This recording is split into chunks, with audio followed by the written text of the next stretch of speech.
As you go by the news rack, those are Mr. Hearst newspapers, 1912 to 1964, major headlines over the time. Look at the size of those headlines.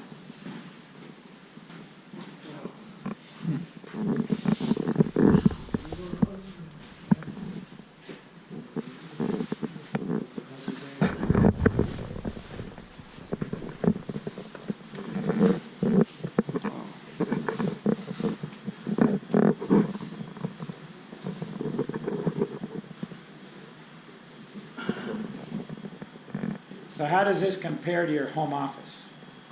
Not the same? It's similar. Okay, well, let me try. Oh, so yeah. I know. It's very easy to. Yeah. This is called the Gothic study. This starts life as a library for another 3,700 books brought in by his mother. Like everything else, Hearst becomes bigger and grander with time. When you hear the word Gothic, think medieval, think 12th century. Think increased height, increased light, increased majesty. The type of architecture allows buildings to be taller in relationship to the width. Words such as the flying buttress, the ribbed vault, the pointed or keel arch. Look over these transverse beams, you'll see this pointed archway.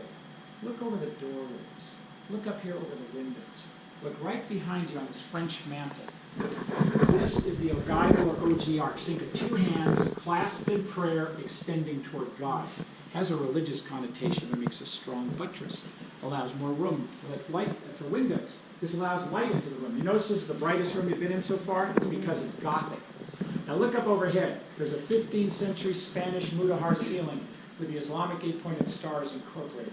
That 15th century ceiling is being held up with modern 1920 reinforced concrete beams. On each of those beams are painted a Bible story. The Bible story starts at the beginning on the outside, goes to its finale at the very top. A different Bible story for every half of the beam. This is the story of Susanna and the elders. That's the story of Abraham and the sacrifice of his son Isaac. Those are painted by Camille Salon. He's born in England, but he's working with Morgan up in San Francisco.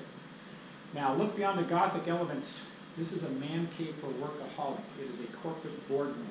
There's a picture of Hearst over there. He's 31 years old when that was painted by his childhood friend Orrin Peck, who's also best man at his wedding.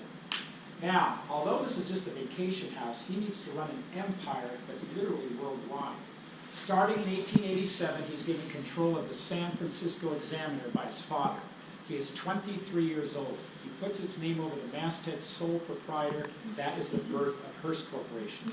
He will have 94 businesses to run. He will create the largest media empire in existence. 28 newspapers, 13 magazines, 8 radio stations. He creates the motion picture company Cosmopolitan Productions, which is named after his magazine, Cosmopolitan, which they still own today. That's designed to propel the film career of his mistress, Mary Davies. But Cosmopolitan goes way beyond that. They'll do 166 movies in 20 years. Up for Academy Awards 26 times, they will win 8 times. Broadway melodies winning. He's got television stations. That one gentleman is employing over 31,000 people in the 1930s. Payrolls exceed $57 million. 1 in 4 adult Americans are under the influence of his media empire. He can persuade and change public opinion. He is the one that created the furor that led us into the Spanish-American War. Now, how do you do that from here? You're hundreds of miles away from the major cities. He had to develop a way to communicate. He brings in 80 separate telephone lines. They branch to 100 telephones all over the hilltop. He's got a switchboard with 3 operators working around the clock. Telegraph, teletype, shortwave capabilities. You can talk to the world from this room.